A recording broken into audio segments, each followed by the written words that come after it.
Assalamualaikum warahmatullahi wabarakatuh. Waalaikumsalam. Bismillahirrahmanirrahim. Alhamdulillahirabbil alamin. Wassalatu wassalamu ala asyrafil anbiya'i wal mursalin sayyidina Muhammadin wa ala alihi wa sahbihi ajma'in. Ila hadratin Nabi Mustafa sayyidina Maulana Muhammadin sallallahu alaihi wasallam wa alihi wa sahbihi dzurriyyatihi wa ashabihi wa sayyidina wa bayyana wa sallam tabi'in. Man tabi'ahum bi ihsan ila yaumiddin. Arwah bainahum wa muslimin wa mutatin wa syaikhina wa syaikhina wa sayyidina ulama ila ghairi mukhlasin wa lil muqarrabin wal mu'minin wal mu'minat wa nadhar syaikhina wa khususan berbagai mu'allif ya kitab Syekh Muhammad Hashim Asy'ari radhiyallahu anhu wa nafa'ana bi ulumi sejarah. Syaikhulillah wa lahumul Fatihah. A'udzu billahi minasyaitonir rajim. Bismillahirrahmanirrahim. Ar-Rahmanir-Rahim. Maliki yaumiddin. Iyyaka na'budu wa iyyaka nasta'in. Ihdinas siratal mustaqim. Siratal ladzina an'amta 'alaihim ghairil maghdubi 'alaihim waladdallin.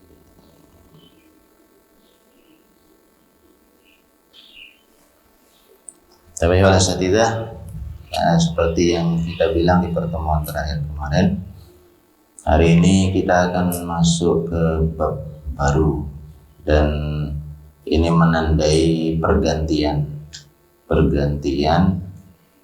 pembahasan. Jadi kalau sebelum ini kita membahas tentang kewajiban murid, muta'allim atau thalibul ilm, nah hari ini kita mulai dengan pembahasan al-alim sekaligus al-mu'allim tentu saja. Orang yang alim dan guru dan mu'allim. Dimulai dengan adab seorang alim terhadap dirinya sendiri atau adab yang berhubungan dengan dirinya sendiri. Ini masih belum bicara tentang bagaimana sikap seorang mu'allim kepada murid-muridnya. Ini baru bicara tentang apa yang seharusnya dilakukan oleh seorang alim dalam kaitannya dengan dirinya sendiri. Qala al-mu'allif rahimahullahu ta'ala wa nafa'ana bi ulumihi fid dharain amin. Al-babul khamis, bab kelima, fi adabil alim, menyangkut tentang adab-adab seorang alim fi haqqi nafsihi, yang berkaitan dengan dirinya sendiri. Wa fihi asyruna adaban, ada 20 adab yang harus dipelihara oleh seorang alim dalam kaitannya dengan dirinya sendiri. Al-awwal, yang pertama, ayyudima, hendaknya dia mendawamkan. Apa mendawamkan itu? Terus menerus, tidak pernah berhenti, tidak pernah dia tinggalkan.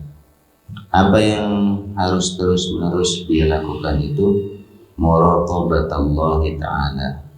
Muraqabah itu sama akar katanya dengan kata raqibun. Raqibun itu kan mengawasi.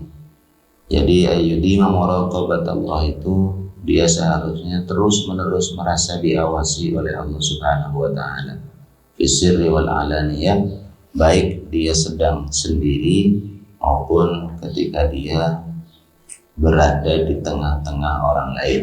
Fisirri wal alaniyah, artinya dia jaga muraqabah itu lahir dan batin. Orang mungkin lebih mudah untuk tidak melakukan maksiat kalau dia sedang bersama orang lain, tetapi ketika sendiri tidak ada yang mengawasi, tidak ada yang melihat. Nah, Allah lah kemudian yang menjadi satu-satunya pengawas bagi dia untuk tidak melakukan maksiat. Jadi asiri wal alaniyah itu bisa berarti ketika sendirian maupun ketika sedang bersama orang lain, tapi juga bisa berarti lahir dan batin. Yang dia jaga itu sikap lahiriahnya, tapi juga sekaligus hatinya.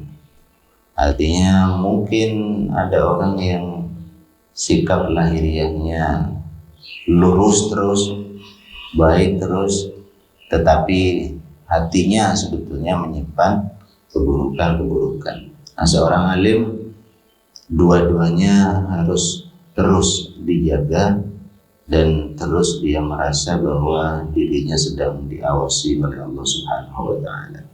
Wasani, yang kedua, ayyulazimah, hendaknya dia mulazamah. Mulazamah sama mirip dengan yutim tadi, tapi lazamah itu artinya melekat, melekatkan pada dirinya, dia tidak pernah lepas. Ayyulazimah, hendaknya dia terus menerus menjaga khaufahu ta'ala, rasa takutnya kepada Allah Subhanahu wa ta'ala, fi jami'i harakatihi, dalam semua gerakannya, wasakanatihi, dan diamnya. Dia bergerak, dia diam, tetap dirinya takut kepada Allah, wa aqwalihi wa af'alihi, dalam perkataannya, dalam perbuatannya. Fa innahu, karena seorang alim itu adalah aminun. Aminun itu artinya orang yang dipercaya. Ala mastauda'a fihi, dipercaya untuk menjaga, mastauda'a, apa yang dititipkan oleh Allah, fihi, kepada dirinya, minal ulum. Titipan itu bisa berupa ilmu, wal hikmah atau hikmah, wal khasyah atau rasa takut. Apa bedanya ilmu dengan hikmah? Ilmu itu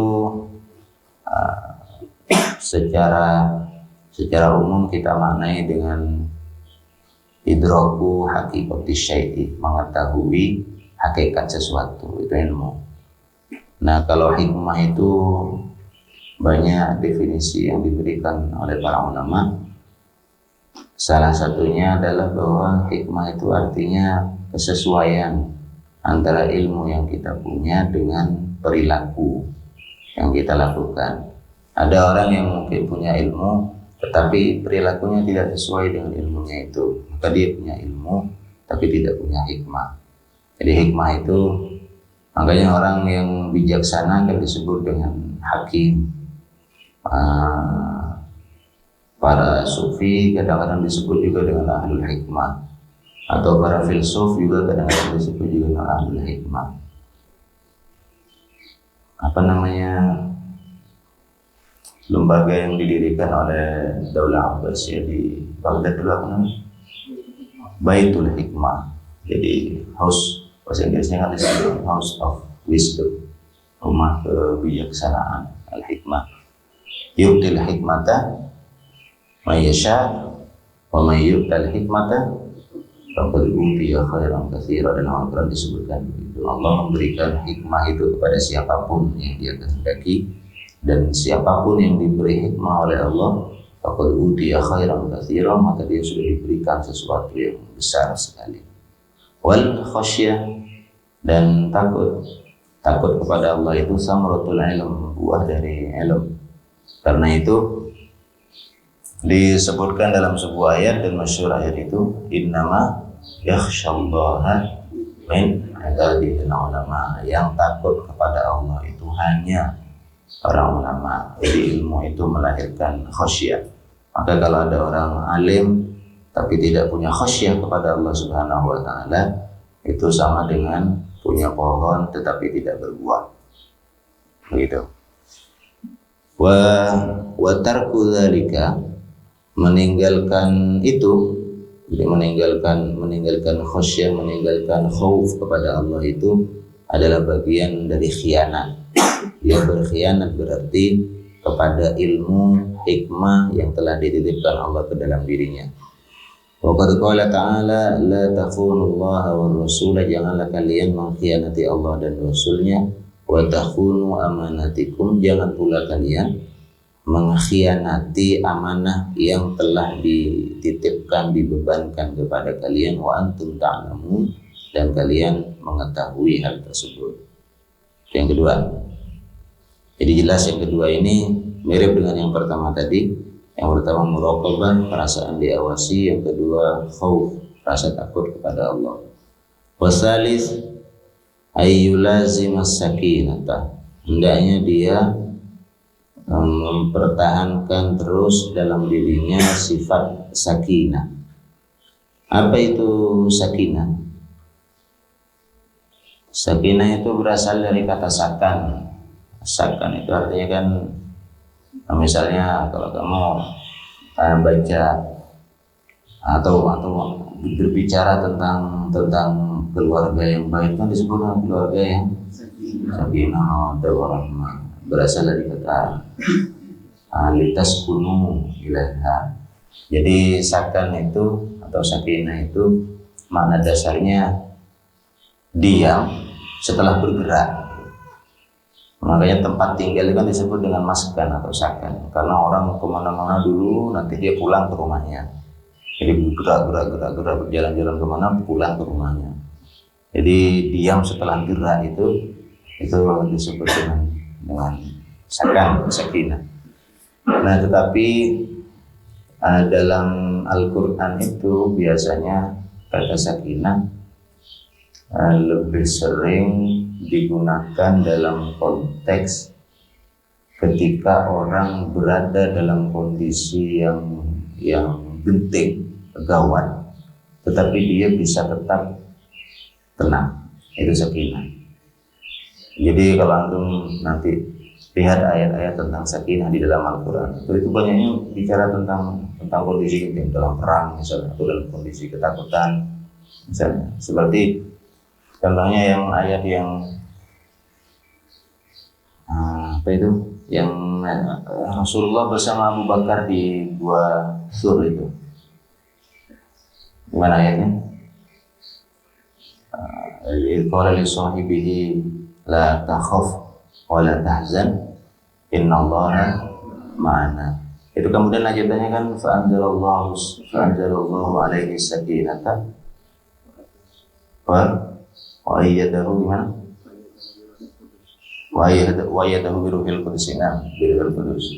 Itu jadi pernyataan Rasulullah, jangan takut, jangan sedih, sesungguhnya Allah bersama kita. Kemudian Allah lanjutkan fa'anzalallahu alaihi sakinah, maka Allah kemudian turunkan dalam kondisi genting seperti itu sakinah kepada mereka.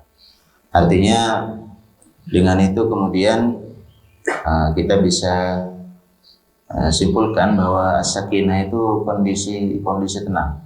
Jadi seorang alim itu mestinya menjadi orang yang paling tenang ketika situasi seburuk apapun situasinya, orang alim itu mestinya menjadi orang yang paling tenang dalam kondisi tersebut. Warabi' ayyulazimal wara'. Dia menjaga sikap wara'. Wara' itu apa artinya? Wara' itu menjaga dirinya dari hal-hal yang haram, dari hal-hal yang akan membahayakan dia nanti di akhirat. Itu al-wara'. Jadi orang alim itu mestinya orang yang paling wara'. Jadi kalau sekian orang dihadapkan pada godaan untuk mengkonsumsi atau mengambil sesuatu yang haram, itu orang yang alim adalah orang paling akhir yang dibayangkan akan melakukan perbuatan yang haram tersebut atau mengambil sesuatu yang haram itu. Jadi intinya para sahabat sekalian, jadi alim itu atau jadi guru itu tentu saja berat sekali. Amanahnya itu berat, bebannya itu berat. Karena terutama tadi itu dia adalah orang-orang kepercayaan Allah di muka bumi. Dan begitu seorang alim itu rusak, maka itu akibatnya luar biasa, karena orang-orang yang lain yang tidak alim akan menyatakan atau akan punya perasaan, kalau yang alim ini saja rusak, kenapa saya tidak rusak? Jadi itu bahayanya menjadi atau resikonya menjadi seorang alim. Dia tinggi amanahnya di sisi Allah, tapi juga sekaligus akan disorot oleh banyak orang sebagai patokan. Sehingga kalau dia tidak menunjukkan sikap-sikap yang baik, orang-orang akan bukan hanya akan kehilangan kepercayaan kepada dirinya, tapi juga bisa menjadi kehilangan kepercayaan kepada agama Islam secara keseluruhan. Baik, kemudian wal khamis ayyulazimat tawadhu'a. Yang kelima, dia menjaga sikap tawadhu. Tawadhu, rendah hati. Itu takabbur atau istikbar. lawan dari sombong. Kemudian yang keenam, ayyulazimal khusyu'a lillahi ta'ala. Dia menjaga kekhusyuan kepada Allah Subhanahu wa taala. Khusyuk itu apa artinya? Khusyuk itu arti dasarnya sebetulnya tunduk. Tunduk, dan dia bisa berlaku dalam dua hal sekaligus, dalam hal yang lahiriah maupun dalam hal yang batiniah. Tapi pasti yang ada dalam batin itu pasti berpengaruh kepada apa yang ada dalam perilaku yang tampak gitu. Makanya ketika dalam Al-Quran kan disebut wa khasya'atil aswatu lirrahman. Jadi di hari kiamat itu khasya'atil aswatu lirrahman, semua suara itu tunduk. Tidak ada yang berani bicara keras di hadapan Allah Subhanahu wa taala. Nah, tidak ada yang berani bicara keras itu digambarkan oleh Al-Quran dengan apa? Wa khasya'at. Jadi khusyuk itu artinya tunduk. Tak aunga gitu. Kalau bahasa Madura itu apa itu aunga itu? Apa? Tidak. Bahasa Indonesianya? Iya, tidak mendongak gitu ya. Jadi dia tunduk gitu, tidak mendongak. Nah, misalnya kita bicara tentang khusyuk dalam sholat, misalnya itu saja pusatnya di batin. Orang khusyuk itu pusatnya di batin. Tetapi dia akan muncul dalam perilaku. Ketika Rasulullah misalnya melihat orang sedang sholat, orang Arab waktu itu sedang sholat, kemudian sambil sholat dia bermain-main dengan jenggotnya gitu. Terus sambil sholat itu pegang-pegang jenggotnya panjang gitu, dipegang-pegang terus gitu. Oleh Rasulullah kemudian, gimana mau khusyuk hatinya kalau perilaku lahiriahnya atau tindakan-tindakannya tidak menunjukkan bahwa dia sedang tunduk kepada Allah Subhanahu wa taala. Jadi itu khusyuk. Artinya seorang alim itu dia khusyuk batinnya tetapi juga khusyuk lahirnya. Dia hatinya tunduk di hadapan Allah. Lahirnya atau sikap lahiriahnya juga demikian. Wa mimma kataba Malik radhiyallahu anhu, di antara sebagian yang ditulis oleh Imam Malik radhiyallahu anhu ila Rasyid, kepada Khalifah Harun ar-Rasyid. Ya, Malik sering berkirim surat kepada Khalifah Harun ar-Rasyid. Salah satu yang beliau tulis adalah idza alimta ilman, jika kamu memiliki satu ilmu, kamu mengetahui sebuah ilmu, fal yura, maka hendaknya diperlihatkan, fal yura, hendaknya bisa dilihat, alaika, pada dirimu, asaruhu, pengaruhnya atau bekas dari ilmu tersebut. Artinya kalau kamu punya ilmu, mestinya ilmu itu melahirkan sebuah bekas, pengaruh dalam dirimu dari ilmu tersebut. Artinya kalau kamu bilang saya sudah mengetahui ilmu tentang itu gitu, tetapi tidak kelihatan pengaruhnya. Ini katanya alim, tapi kok perilakunya tetap ugal-ugalan misalnya, itu berarti la yura alaika asaruhu, tidak bisa dilihat pada dirimu bekas atau pengaruh dari ilmu tersebut. Wa wiqaruhu atau waqaruhu, dan sikap tenang, wasakinah, dan sama waqar dengan sakinah ini mirip. Cuman salah satu perbedaannya itu adalah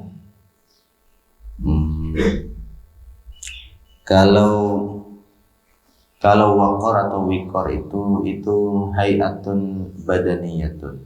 Jadi sikap yang ditunjukkan secara lahiriah, itu badan kita. Jadi ketika orangnya itu sabar gitu, tidak gampang menunjukkan sikap yang tergesa-gesa, itu waqar. Karena itu Rasulullah misalnya menyampaikan kepada para sahabat bahwa kalau kamu berangkat menuju sholat itu alaikum bil waqar atau bil wiqar. Jadi berangkatnya jangan sambil lari-lari begitu. Tenang-tenang saja berangkatnya, jalan dengan tenang dan seterusnya. Nah, sakinah itu lebih kepada hay'ah nafsaniyah, sesuatu yang ada dalam jiwa. Jadi kondisi jiwa kita itu tetap tenang meskipun banyak masalah misalnya. Di salah satu cirinya orang alim itu, atau bukan ciri lah ya, tuntutan yang harus dimiliki oleh seorang alim itu, dia punya dua sifat tersebut, sakinah dengan wiqar atau waqar. Hatinya tenang dalam setiap kesulitan, sikap dan tindak tanduknya juga tenang dalam berbagai keadaan. Wa hilmuhu, apa hilmun itu? Al-hilmu itu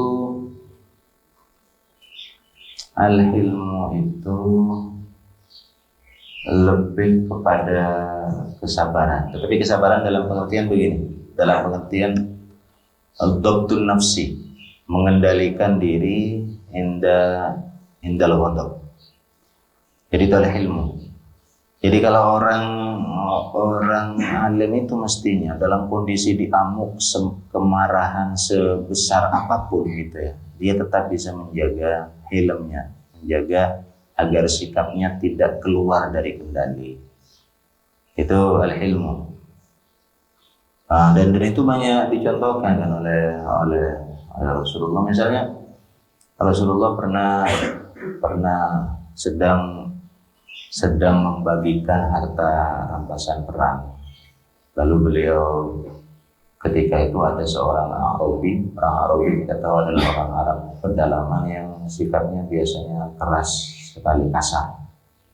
Lalu pakaian Rasulullah itu ditarik dari belakang dengan sangat keras, sehingga riwayat hadis itu menceritakan bahwa bekas tarikan itu sampai menimbulkan bekas merah di leher Rasulullah itu, saking kerasnya orang Arabi ini menarik. Apa yang dibilang oleh orang Arabi itu? Ya Muhammad, berikan hakku. Jadi dia minta harta rampasan perang. Di mana ada orang didatangi oleh peminta-minta, kemudian ditarik bajunya dengan keras, habis ditarik dia minta, gitu. Walau kita yang dilakukan yang dibegitukan kan nggak akan kita kasih itu, orang mengasih kok seperti itu gitu kan. Kita kadang-kadang ketemu doang sama pengemis yang kelihatannya nggak sopan aja males kita kasih gitu kan. Ini apalagi menarik pakaian kita dengan sangat keras itu. Rasulullah hanya menoleh, kemudian tersenyum, kemudian merintahkan sahabat beri dia. Jadi itu bagian dari contoh dari al-hilmu, bagaimana kita mengendalikan emosi dalam kondisi marah. Li qaulihi sallallahu alaihi wasallam, al-ulama warasatul anbiya, para ulama itu adalah pewaris para nabi. Karena ulama itu pewaris para nabi, maka mereka juga harus mewarisi sifat-sifatnya para nabi. Faqala Umar radhiyallahu anhu, ta'allamu al-ilma, belajarlah kalian ilmu itu, pelajarilah ilmu, wa ta'allamu ma'ahu, dan belajarlah bersama ilmu itu as-sakinata wal waqar, sifat sakinah dan waqar yang tadi kita sudah jelaskan. Faqala ba'dus salafi, haqqun 'alal 'alimi. Jadi kalau kata hak itu nyambung dengan ala, itu berarti artinya wajib. Jadi kalau bilang haqqun 'alal 'alim atau haqqa 'alal 'alimi, jadi wajib bagi seorang alim itu ayyatawadhu lillahi ta'ala, untuk bertawadhu atau rendah hati di hadapan Allah Subhanahu wa taala fi sirrihi wa alaniyatihi, dalam kondisi dia sendirian maupun bersama orang lain. Wa yahtaiza min nafsihi, dan menjaga, mewaspadai dirinya, artinya menjauh dari hawa nafsunya. Orang alim, orang yang paling jauh dari godaan hawa nafsunya. Wa yaqifa, dan hendaknya dia berhenti amma ashkala alaihi, dari melakukan atau mengambil atau menggunakan sesuatu yang ashkala alaihi. Ashkala alaihi itu artinya iltabasa, yang tidak jelas. Jadi artinya orang alim itu mestinya menjadi orang yang paling jauh dari hal-hal yang meragukan, bukan hanya dari yang haram gitu. Dari hal-hal yang meragukan, yang syubhat, orang alim ini harus menjadi orang yang paling jauh dari itu. Wasabi', kita sampai poin ketujuh saja. Wasabi', dan yang ketujuh ini ayyakuna ta'wiluhu, ta'wil pakai ain ya, bukan pakai hamzah. Kalau pakai hamzah itu kan artinya ta'wil yang mirip dengan tafsir, ta'wil mimpi misalnya, itu pakai hamzah. Kalau ini ta'wil itu artinya i'timad. Jadi sandarannya ayyakuna ta'wiluhu, hendaknya yang menjadi sandaran baginya fi jami'i umurihi, dalam segala urusannya, Allah Ta'ala, kepada Allah Subhanahu wa Ta'ala. Jadi yang ketujuh ini tentang tawakal, tentang bagaimana seorang alim punya kewajiban untuk menyandarkan semua urusannya kepada Allah Subhanahu wa Ta'ala. Baik, itu saja para hadirin sekalian, 7 sifat pertama, 7 adab pertama dari seorang alim dalam kaitannya dengan apa yang harus dia jaga dari dirinya sendiri. Kita akan lanjut di poin ke-8 di pertemuan berikutnya. Nakhtim liqa'ana bi kafaratul majlis. Subhanakallahumma wa bihamdika, akhir da'wana alhamdulillahi rabbil alamin. Assalamualaikum warahmatullahi wabarakatuh. Waalaikumsalam.